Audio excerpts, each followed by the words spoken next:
Good afternoon, good morning, good evening, depending where you are. Thank you so much for tuning in to this panel on disaster preparedness and response. We are excited to be joined by a variety of individuals that I will introduce momentarily. But thank you very much for attending this Center for Public Safety and Justice monthly panel series. This panel is going to focus on preparedness for events like hurricanes, tornadoes, and pandemics. In addition, our panel of distinguished law enforcement and public safety professionals will emphasize crisis management, resource allocation during natural disasters. And this panel is being recorded, will be shared online after. For those that are not able to make it today, they'll be able to access a copy of this recording later this afternoon via our social media and our website.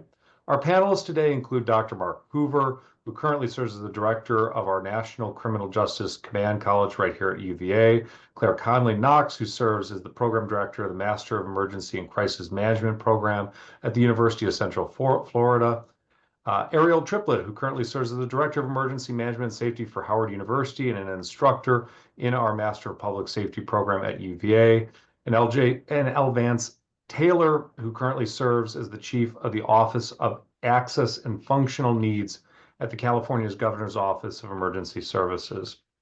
Welcome to the four of you. Thank you for being here. We're going to begin, and I'm going to ask you to provide a little bit more of an introduction of yourself, maybe 30 seconds more, but also for you each in your opening remarks to share a little bit about what you see as the most pressing challenges facing communities when it comes to preparing for large-scale emergencies, and whether that's hurricanes, tornadoes, pandemics, whatever you choose. What are some of those kind of large issues facing communities? Mark, if we can start with you, and then we'll go around, please. Thanks, Ben. Good afternoon, everyone. I'm Mark Hoover. I am currently an assistant professor of public safety at UVA and also the director of the National Criminal Justice Command College. Previously, I served as the deputy chief of law enforcement and Homeland Security coordination for the California State Office of Emergency Services, where I worked with Vance. I also was a special agent with the U.S. Department of State's Diplomatic Security Service, where I managed overseas crisis response and embassy security programs. I'm glad to be here with you. For me, I would say the rapid pace at which disaster events are increasing is somewhat alarming. Wildfires, weather systems, and pandemic type events are increasing at a dramatic pace. I think the adaptability and ability of our communities to keep pace is one thing. And I'd say the other thing that for me is sort of stands out is the lack of emergency response infrastructure that exists in rural or underserved communities. And I think that can have a negative impact on their ability to respond to crisis events, which leads to the need for more interoperability between agencies and communities, and sort of a renewed focus on mutual aid agreements. So that's my top pressing challenges. So thanks, Ben. Thanks. Claire, can we come to you? Thank you so much. So my name is Claire Connolly Knox. I'm a professor in the School of Public Administration at the University of Central Florida. Prior to coming into academia, I worked for the federal government as well as local governments, and have that practitioner mindset when I entered academia. And so I've been a professor now for 15 years, and my research primarily focuses in on those lessons learned. So I analyze after action reports, policies, plans to see how well are we actually implementing those lessons learned. Caveats, not as well as we probably should. And we see that in repeated policy failures and institutional mistakes. So I'll dive into that a little bit more into my answers. But I'm also a fellow with the National Academy of Public Administration, and have had the opportunity to facilitate trainings and exercises around the US. So for me, the pressing issue that I see kind of ties into a little bit of what Mark was mentioning, and what I see in my research is a lack of capacity, whether that's financial, technical, managerial, or political capacity to actually be able to do all the phases of emergency management.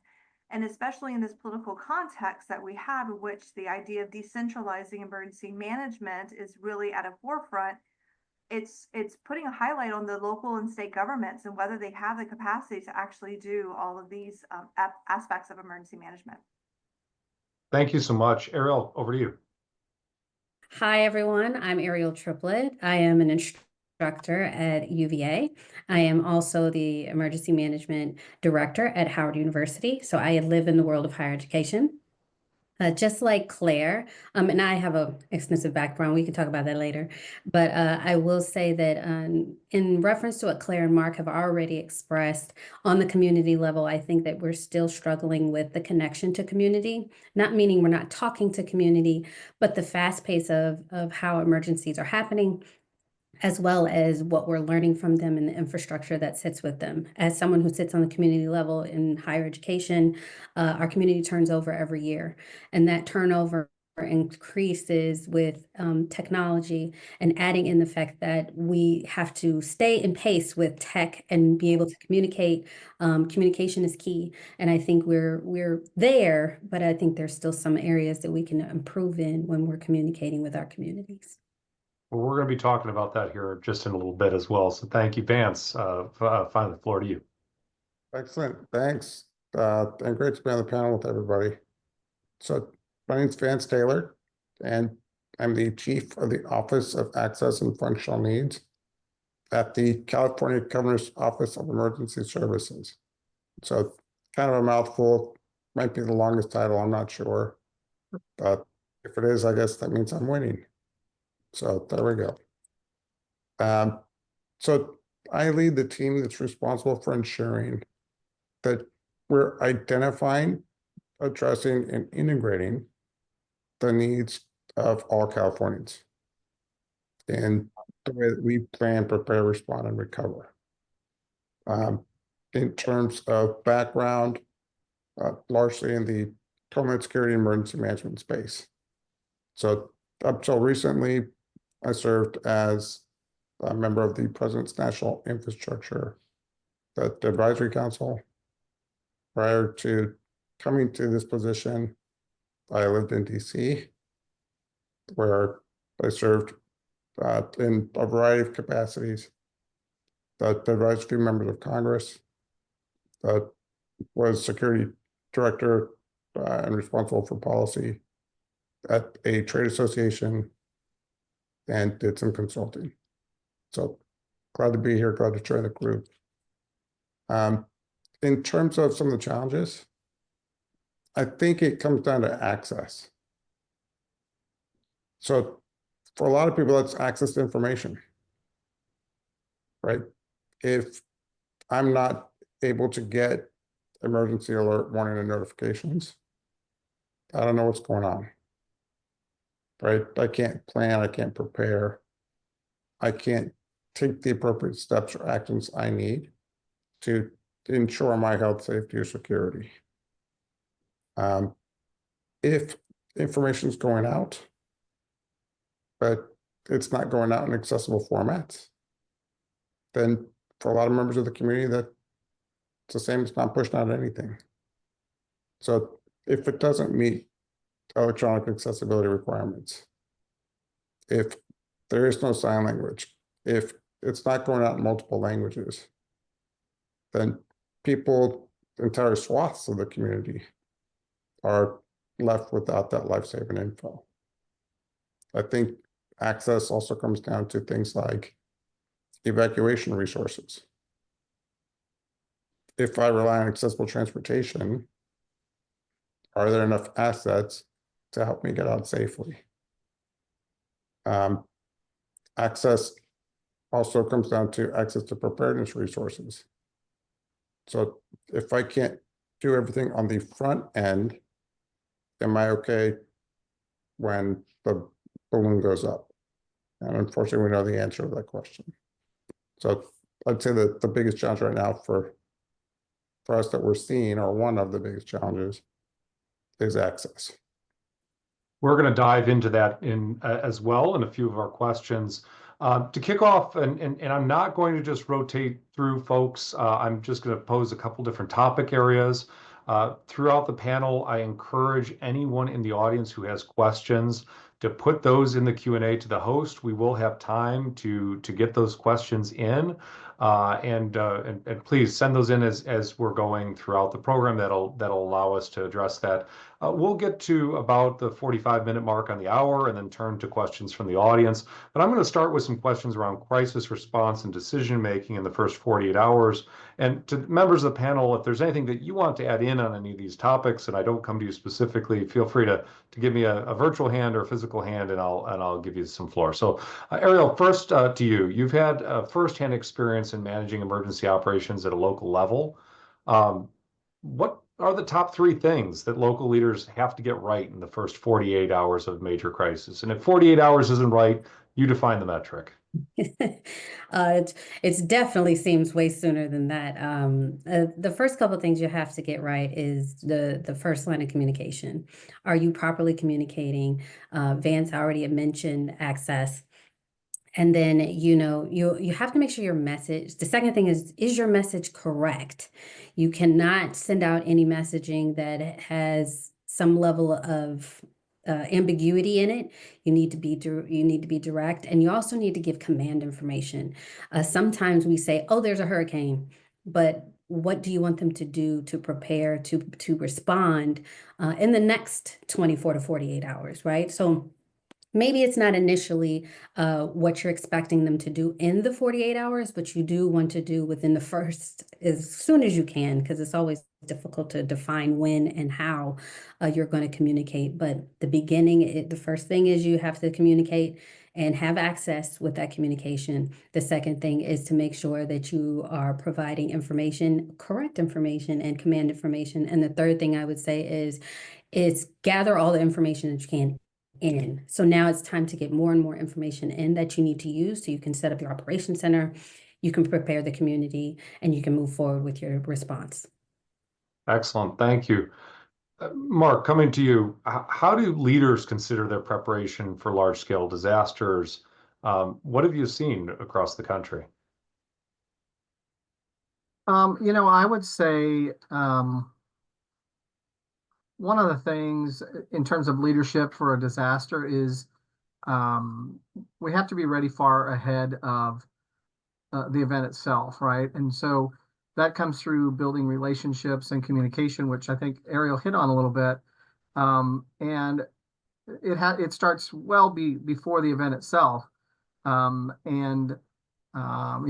used to talk about the Rolodex, and now I guess it's the Google or the iPhone contact list, but it's building up that contact list and developing relationships far in advance of an incident so that you have a very deep bench to call on during an emergency to help you through the crisis, to reach out to your federal, state, local partners, and private sector colleagues, and to work together, because we've seen now that the types of incidents we're facing as a country, and as they say all politics are local. Well, all emergencies are local, and so we know that these incidents can far outpace our ability to respond with resources and personnel. And so I would say as a leader, leaders should be looking at really what resources do they have in advance. Do they have, in predicting sort of what types of events are we most likely, what's our most dangerous event, or what's our most likely event? And then looking at, do we have the resources to respond to those events? And if not, where can we find them? Who can we work with? And do we have the relationships in place ahead of time to make it happen? And if we don't, then we need to take steps to make that happen. Thank you. Claire, your scholarship emphasizes navigating ambiguity in high-stakes environments. How can leaders better prepare for the unknowns? And there are so many of them in today's complex crisis landscape. What's your advice? What's your recommendation? A lot of people are thrust into leadership positions without having gone through a lot of disasters that they might be responsible for managing. Yes, and a lot of people in the public sector, especially public administrators, they may think that their day job might be that they're running in the public works, and they don't realize that they're going to be called upon during a disaster. So it's the leadership, but then also the entire team of public administrators. as Ariel and Mark have alluded to, we're seeing the increase in the intensity and frequency of disasters. And what's happening is that's resulting in compounding disasters. And those are becoming more frequent. That then stresses the resources, the limited resources at the local government level. And it is having the different phases of emergency management overlapping. And so what used to be just a simple response is now response and then recovery, but then going back to response and going back and forth. It becomes very ambiguous, very complex. And Mark mentioned about the Rolodex. My old saying that I picked up from emergency manager here in Orlando is that you shouldn't be exchanging your business cards at the incident site, right? You should be building all those resources, those expanding your professional network prior to any of the gray skies, so blue sky activities. But it really, with the increase of the intensity of these disasters, it really highlights that emergency management is a networked approach. It is a team of teams, and it's about having those teams as best equipped as and ready as possible prior to the event. I'm going to pull on that thread a little bit as we kind of shift to talk a little bit about communication coordination under pressure. Ariel, back to you just briefly. What are some effective strategies you've used to communicate across city departments, nonprofits, state agencies, when you have this kind of limited time and pressure? And, you know, Claire's mentioning about needing contacts and Rolodex ahead of time. But what are some of those effective strategies to really kind of cut through what can otherwise be bureaucracy? Yeah, I think you got to pull the pieces of your personality out. I think this is one of those times that being the best you is the only way to go about this. When you go to those events, the networking opportunities, go when the city says, "Hey, we're having a training," go. You know, you may you may have already learned those things, but that is the time to meet those agencies and entities. And bureaucracy doesn't stop just because you're in a certain part of the country. It doesn't stop because you're in higher education. It doesn't stop just because you're in a small nonprofit. Bureaucracy is bureaucracy, but it's all built on relationships. Mark and Claire have already stated that, and Vance has already talked about access. So we really do need to collaborate, and no emergency manager is good unless they can collaborate, and that's just honesty. If they don't know how to be a collaborator, if they don't know how to work in teams, as Claire said, teams of teams, you're just gonna lose. So instead of losing, take the opportunity to really just get yourself out there, network, get on LinkedIn. All those opportunities allow you to start that process, and then you got to smile. It's hard, and there's a lot of hard times that come with emergencies and the overlaps, but it doesn't have to all be dread. Find a way to bring out the good in what you're working on, because you're doing good work. Vance, you're known as a leader in advocating for people with disabilities in emergency planning. You've just heard responses from Claire and Ariel on kind of different aspects around coordination and so forth. What are the most common oversights agencies make in your areas of expertise? And, you know, simple question, how do we fix them? Yeah. So, you know, I think one of the oversights is we fail to recognize that we don't know what we don't know. Right. And when we're talking about emergency management, I mean, let's just think about who we're talking about, right? Emergency managers are individuals who willingly run towards danger because they want to help. Right. So very well intentioned. But if you look at the world of emergency management, there's not a lot of people with a lived experience in, let's say, disability. And so they kind of don't know what they don't know. The example that I tend to use is I use a power wheelchair. So whenever I enter a room, I'm, even at a subconscious level, scanning that room for access. Right? Can I, is there a clear path to travel? Are there steps? Is there a ramp? Is there an elevator? But if you walk into that room, chances are you're not looking for any of those same things. And it's not that one is good and the other is bad. It's simply to say that based on our unique lived experience, we can look at the same thing and see it differently.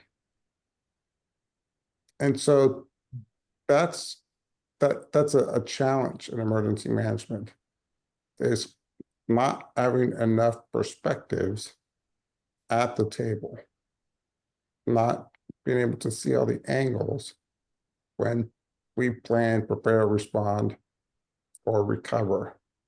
And so what ends up happening is you get emergency managers that get into a room with other emergency managers and they make up plans. And what happens is they plan for the community instead of with the community.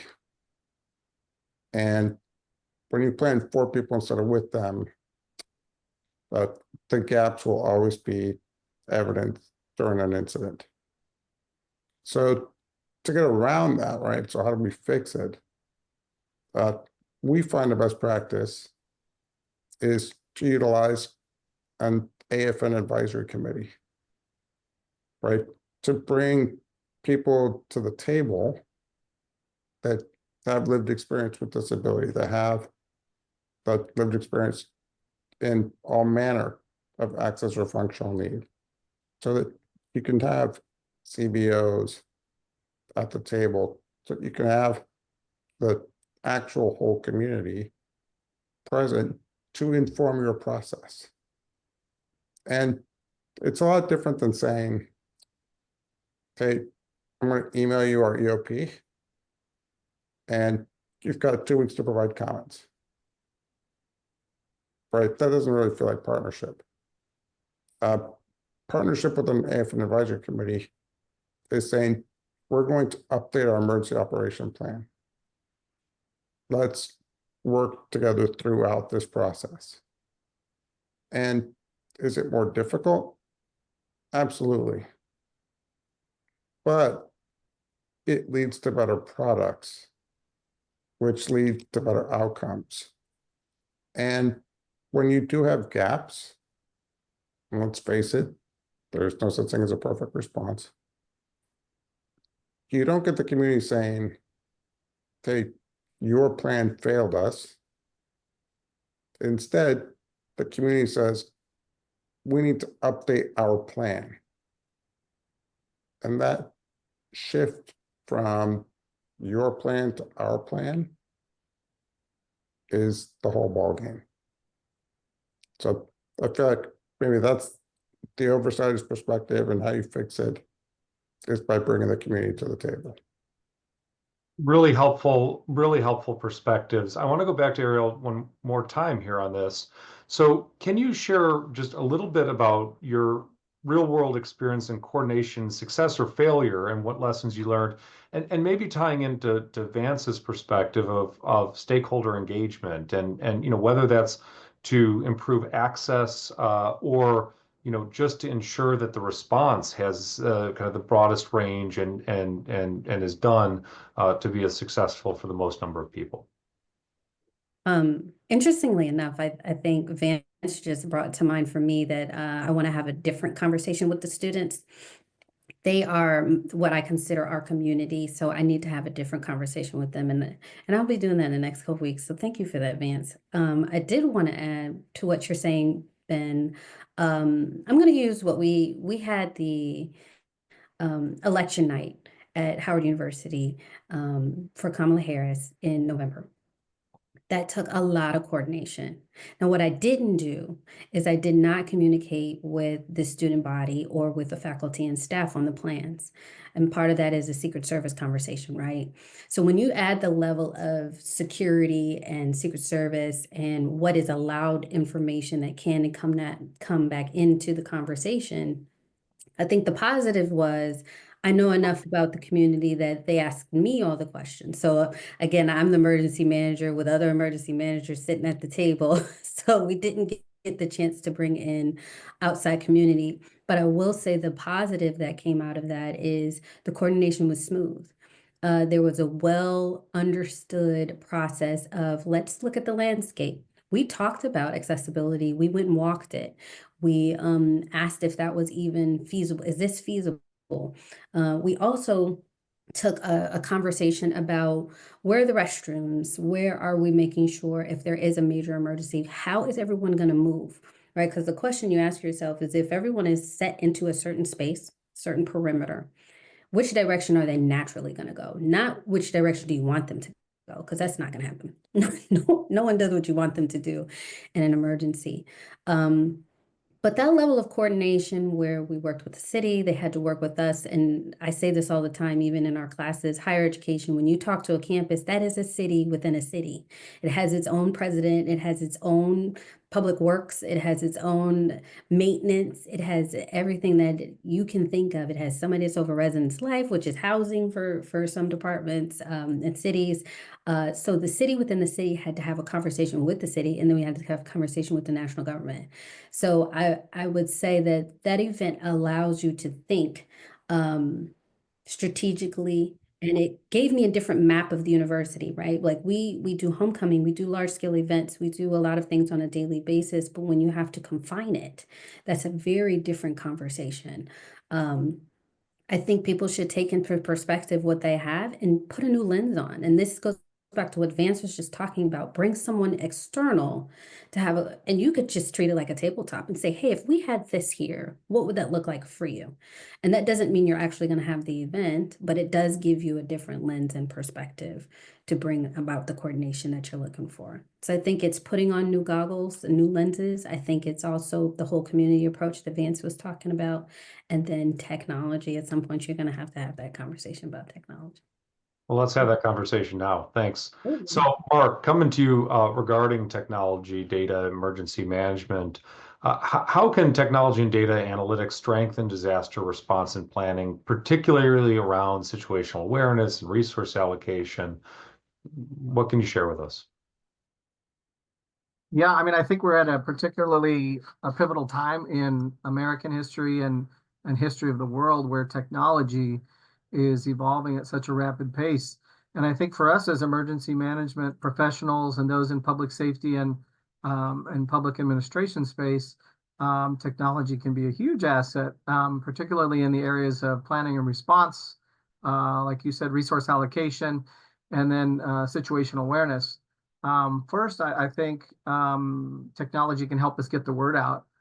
We know historically systems like FEMA's Integrated Public Safety Alert Warning System, which we call IPAWS, is one way of getting the word out in the real time during a crisis. This is, similar to a mass notification or reverse 911 system.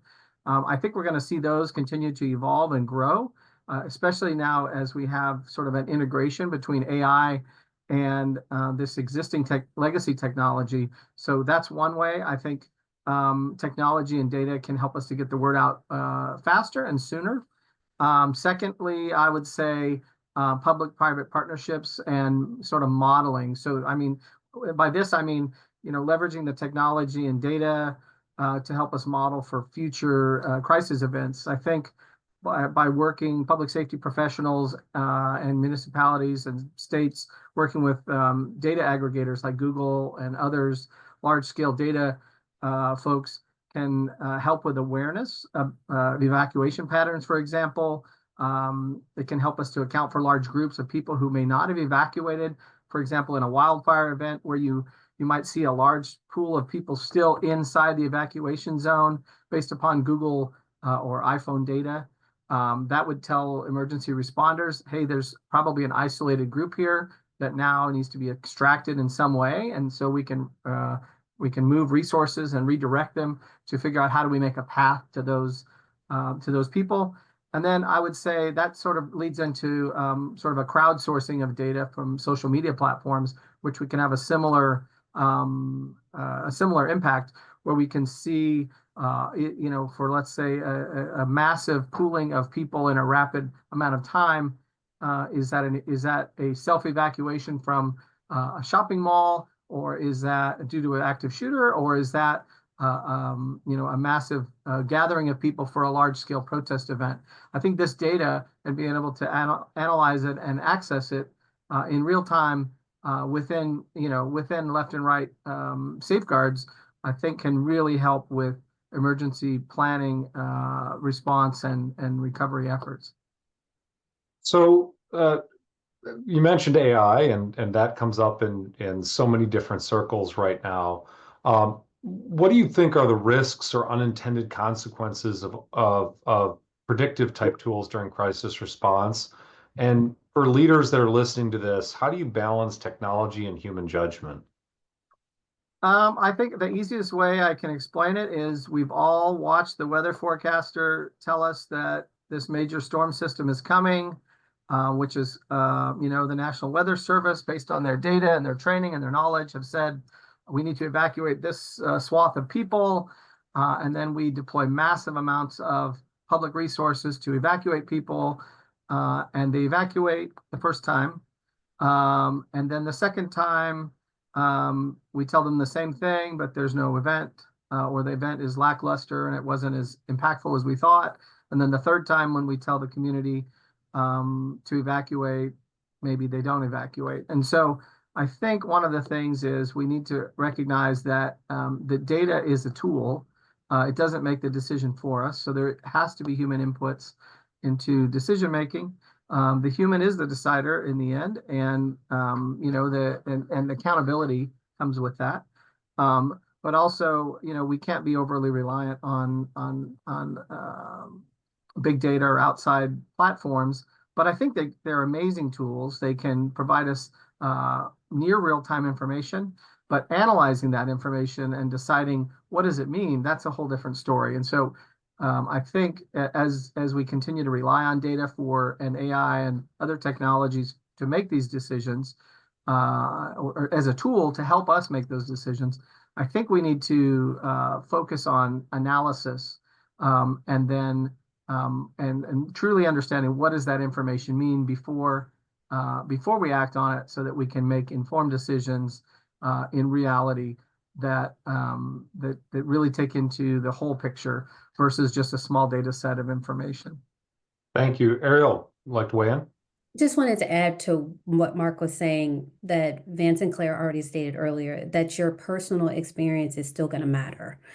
It hasn't been, and I know a lot of emergency managers, not a lot of emergency, some emergency managers have not participated in an actual incident, or a public administrator has not, but that's still matters. Your experience, even if it's a personal experience, still matters, and it can help in the decision-making process when you have all that data to take in.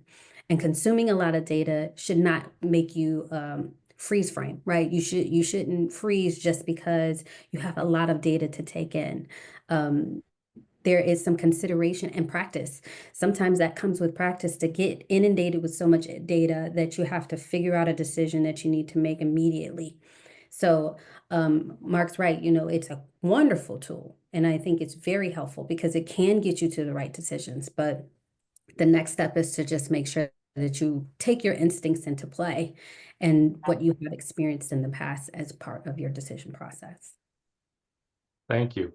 So what innovations are on the horizon that could transform how we either react to, respond, or prepare for any sort of things? And I'm going to put this as an open question to the panel, and maybe Claire or Vance, we can go to you. But what innovations are on the horizon that are really going to make an impact? It's an interesting question. I think it's really important to really talk about something that Mark was saying as well. And I'll connect the dots to your question, Ben. Thank you. But when we're talking about, let's say, technology, right? So there's definitely a role, let's say, for Centers for Independent Living or other community-based organizations. If I push out a message, some people in the community are going to get that, and they're going to see, oh, it's from Vance, and I don't know that guy. Or it's from Cal OES, and I don't trust government. So the technology to get the message out there exists, but people still aren't going to go through, read it, and then follow through on whatever action you're asking them to take. But if I loop in my community partners and they amplify that messaging, suddenly people get a message and it's from a trusted community partner, someone they know, someone they trust, someone they see as credible, then they're much more likely to consume the information, take the appropriate action, and have a better outcome. So technology is great, but we have to connect it with the individual. And sometimes getting water to the end of the row is a little tricky. On the innovation side, I don't know that we necessarily need to create new technology, although I'm a big fan of that and I want that to go forward. But I do think what we have to do right now is find a way to leverage existing technology in innovative ways, right? So I was talking to somebody about this last night. Alexa tells me when there's a package at my door. But why doesn't she tell me there's an evacuation order? Right? The smart lights or the lights in my smart home should flash on and off when WIA pushes out an alert. I can use Google Maps to find a pizza place in any city in the world. But why doesn't it automatically populate to show me the evacuation route when there's a wildfire in the area? Right? So all these technological capabilities exist, right? We don't have to create new technology for that. But what we do need to do is leverage the existing technology in different ways that will help not just make sure people have the info they need, but that they can be safe, secure, and independent before, during, and after these disasters. Thank you for highlighting that. You know, I'm familiar with a few technology products that are entering the market that are providing, you know, greater insights to emergency response and information there. And not advertising any particular piece here, but I think, you know, we're at a very exciting time when it comes to the capabilities of technology to really supplement a lot of our really skilled emergency managers. Clara, please. Thank you. I just want to also highlight a great example as to, you know, when I talk about actually implementing best practices, I can highlight the state of Florida contacted a couple of us on a research team. We had an NSF funded project in which we used cell phone data to actually look at real-time evacuations happening during Hurricane Irma in 2017.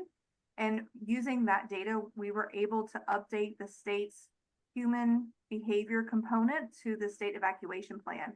That allowed for them to update that section, which hadn't been updated in about 10 years, and it was based on survey data, so it wasn't real human behavior.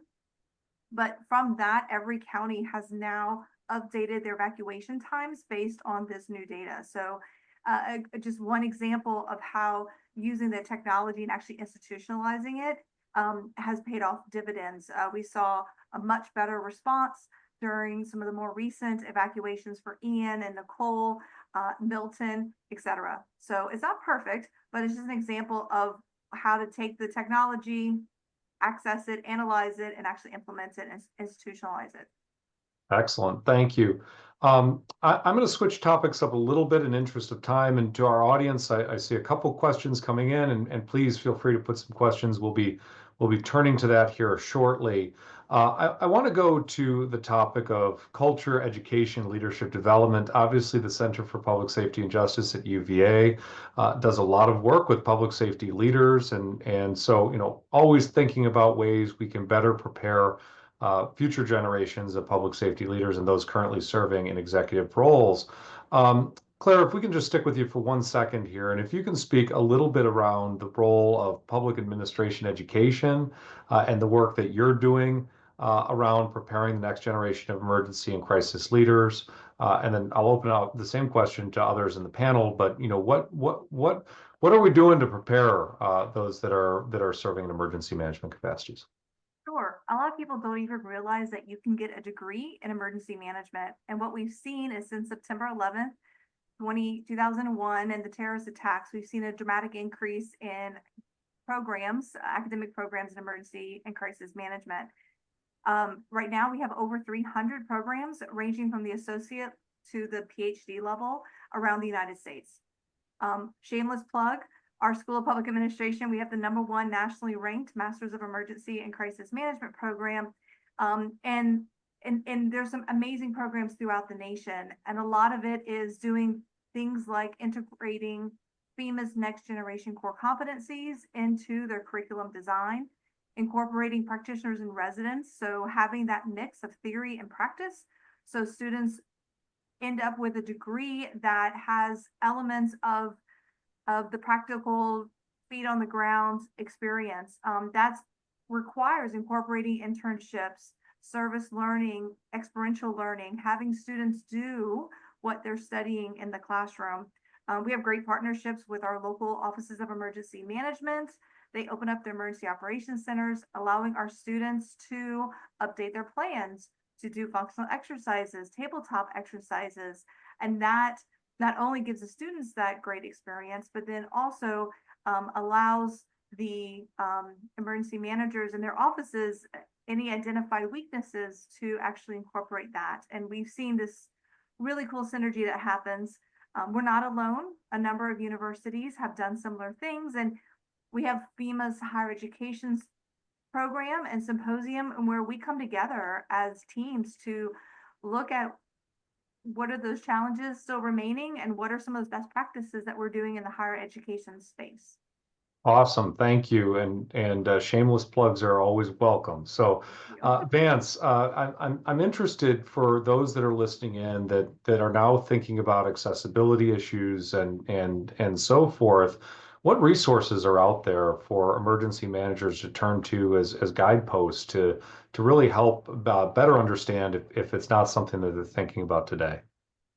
Yeah, so one of the things that we do is we've got what we call the Access and Functional Needs Library.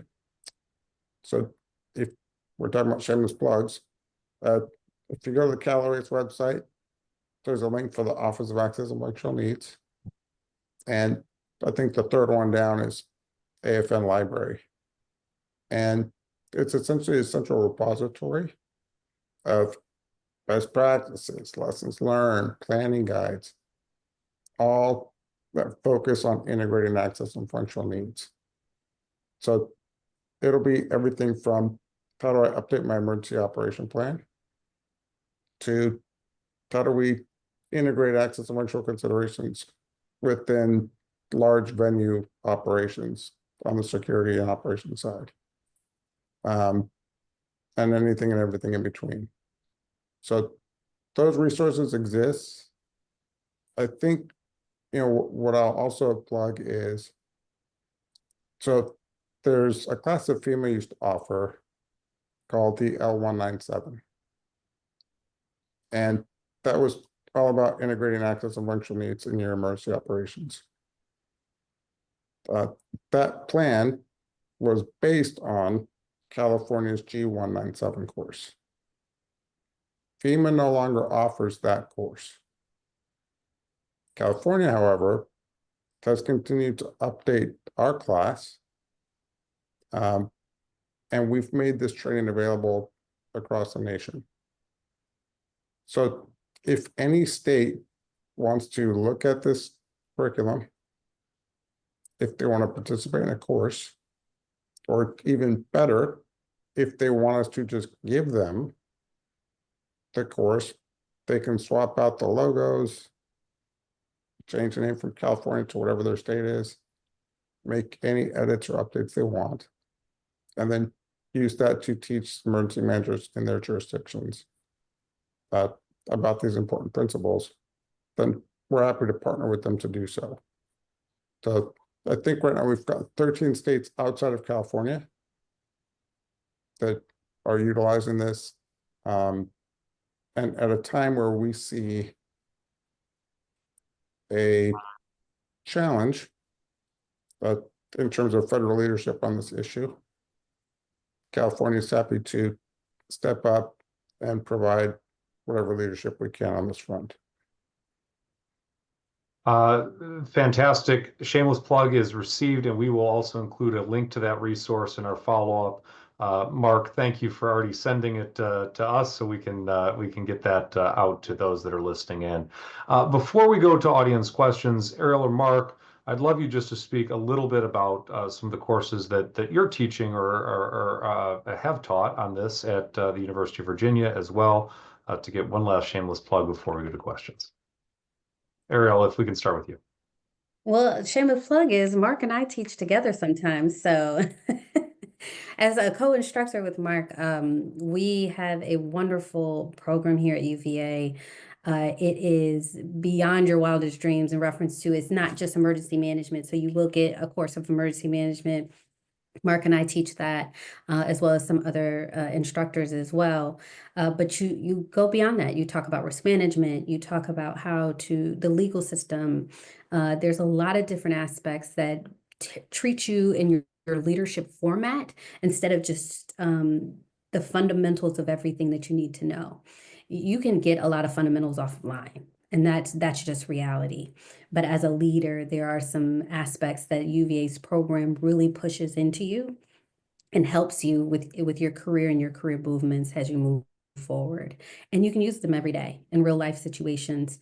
We try to make sure that we're giving you the tools that you need here at UVA so that you can use them wherever you go, like Claire. Go ahead, Mark.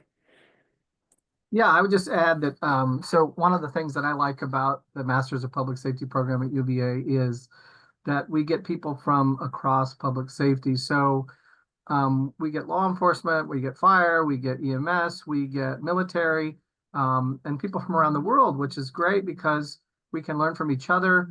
What are they doing in Europe? What are we doing in South America? What are we doing at, U.S. embassies overseas? What are we doing at in Florida and in California and in Texas, right? I mean, so the nice thing is it's a great cross section of public safety practitioners. One of the things that I think we don't do particularly well is not we as in UVA, but we as in an emergency management field is we don't cross-pollinate with law enforcement and police and fire and EMS because emergency management typically has been led by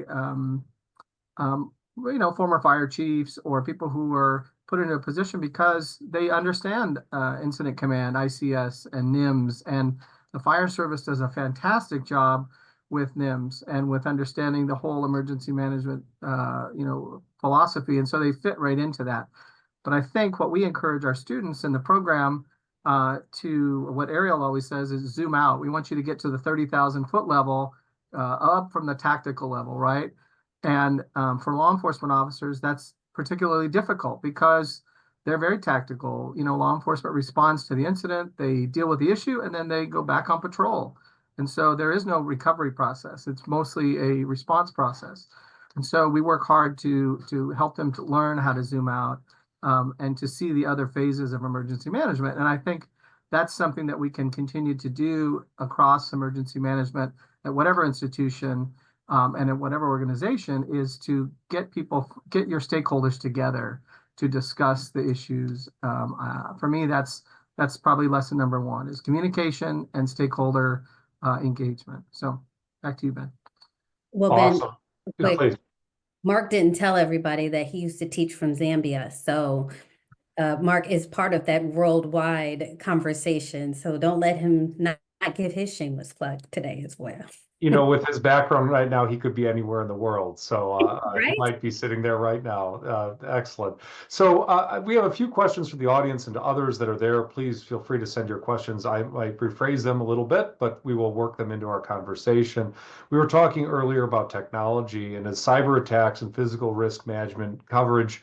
Are there special processes in place to deal with simultaneous natural and cyber events? So we're talking about kind of hybrid events. Especially as cyber attacks really become increasing concern and take a long time to repair from.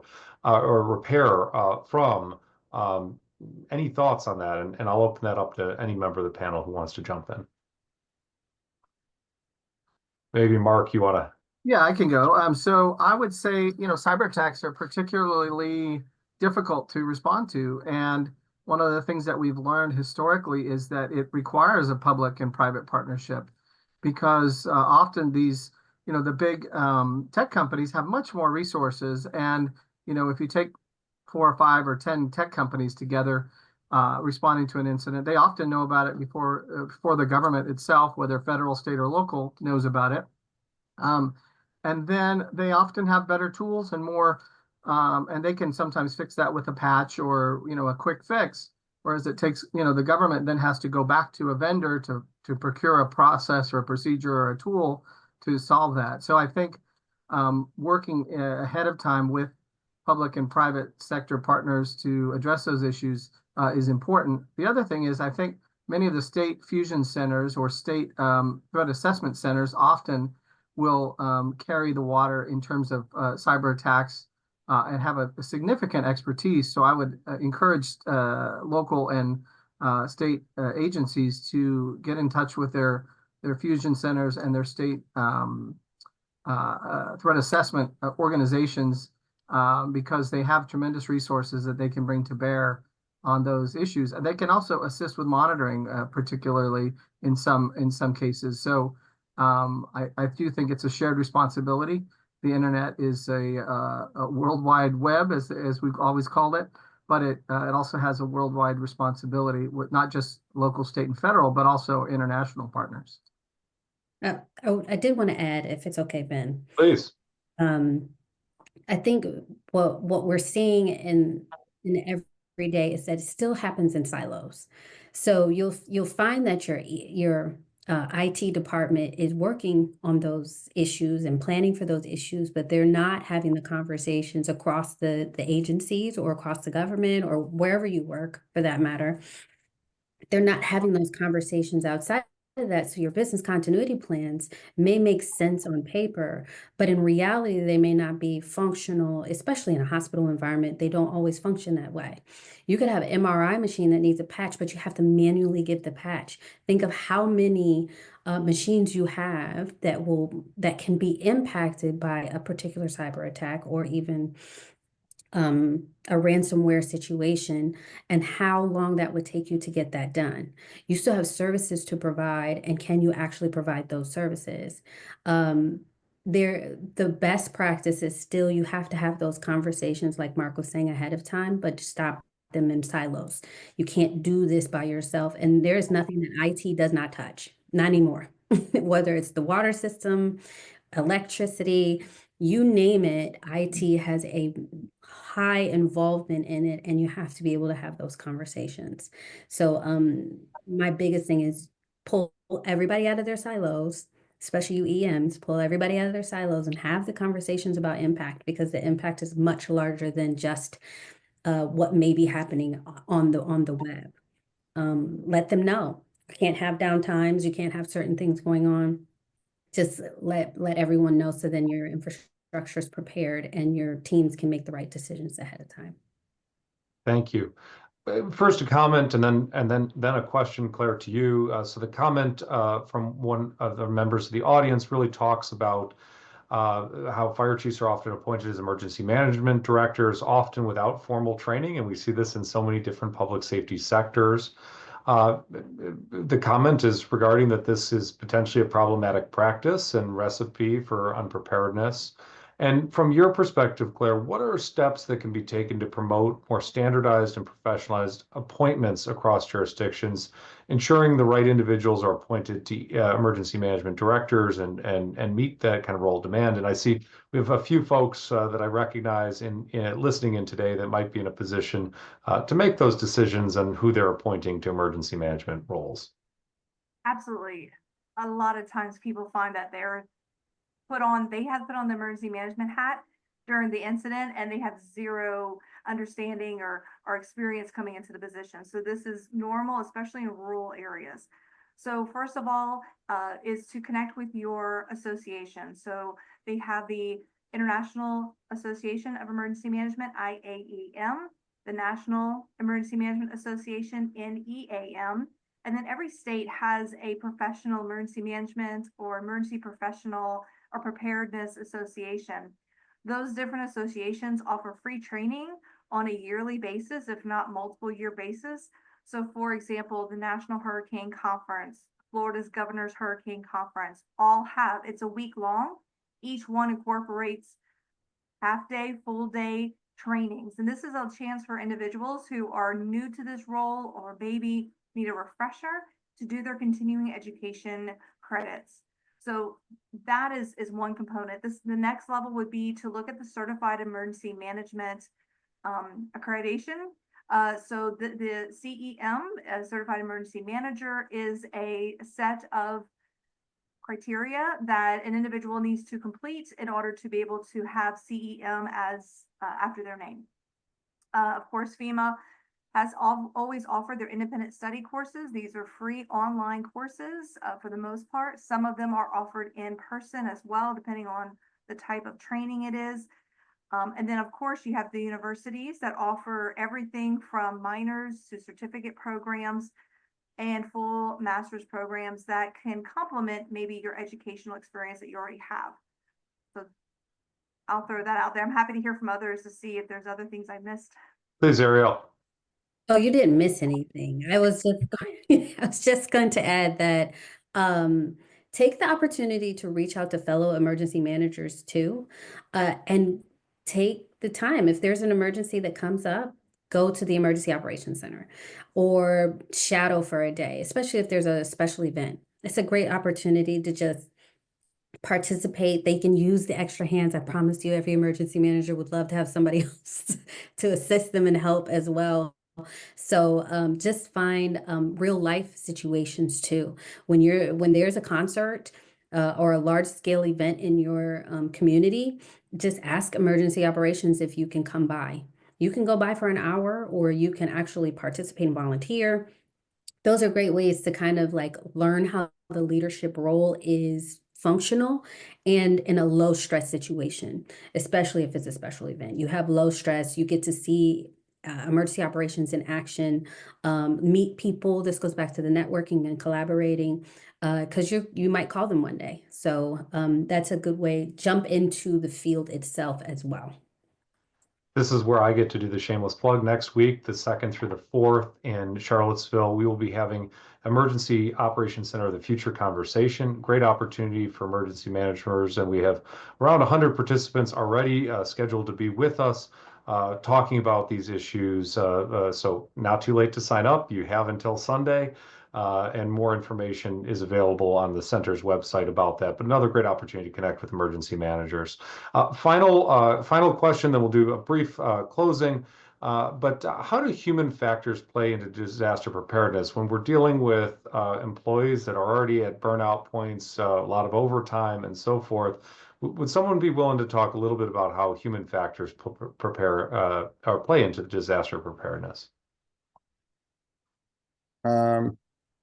Ben, I think about that on two fronts. I think about it on the part of the emergency manager, right? We do this thing and it's horrible. We wear as a badge of honor that they have been activated for 34 days, 14 hours a day, 7 days a week. And it's at that point that as leaders, we need to say that's not okay. Right? That you need to rest. You need to have physical and emotional downtime. If all you do is exhale and you never inhale, you're going to suffocate. Right? That's not a sustainable operation. So I think we've got to be a lot more diligent about that. And we've got to model the way. And it's a challenge. But we simply have to do it, especially at a time when we're being asked to do more and more. Right? In a climate-driven world, you've got more and more events, and it's not just an increase in the number, it's an increase in the scope, scale, and level of devastation. I think if we're talking about human factors, there also needs to be sort of on the other end, right?